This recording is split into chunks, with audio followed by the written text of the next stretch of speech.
Heydər Əliyev Fondunun vitse-prezidenti Leyla Əliyeva və Bakı Media Mərkəzinin rəhbəri Arzu Əliyeva ailə üzvləri ilə birlikdə Naxçıvan Muxtar Respublikasına səfər ediblər. Səfər çərçivəsində Naxçıvanın zəngin tarixi mədəni irsi, unikal memarlıq abidələri, sosial tibbi reabilitasiya müəssisələri və təbii gözəllikləri ilə yaxından tanış olub.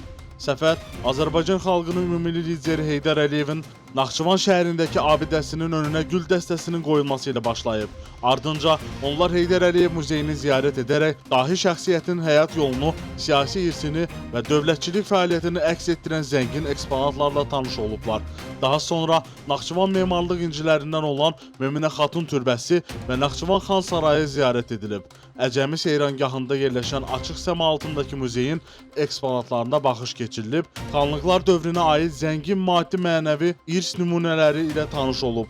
Proqram çərçivəsində Leyla Əliyeva, Arzu Əliyeva və ailə üzvləri Naxçıvan şəhərində sağlamlıq imkanları məhdud uşaqlar üçün fəaliyyət göstərən Naxçıvan Uşaq Bərpa Mərkəzinə baş çəkiblər.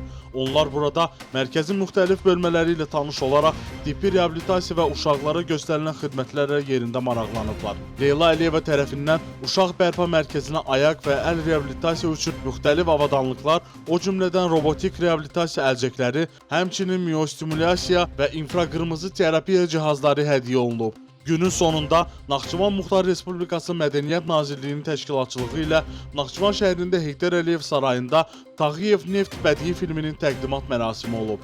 Qeyd edək ki, Bakı Media Mərkəzinin istehsalı olan Tağıyev Neft filmi dahi xeyriyyəçi Hacı Zeynalabdin Tağıyevin həyat hekayəsinə həsr olunan Tağıyev filminin birinci hissəsidir.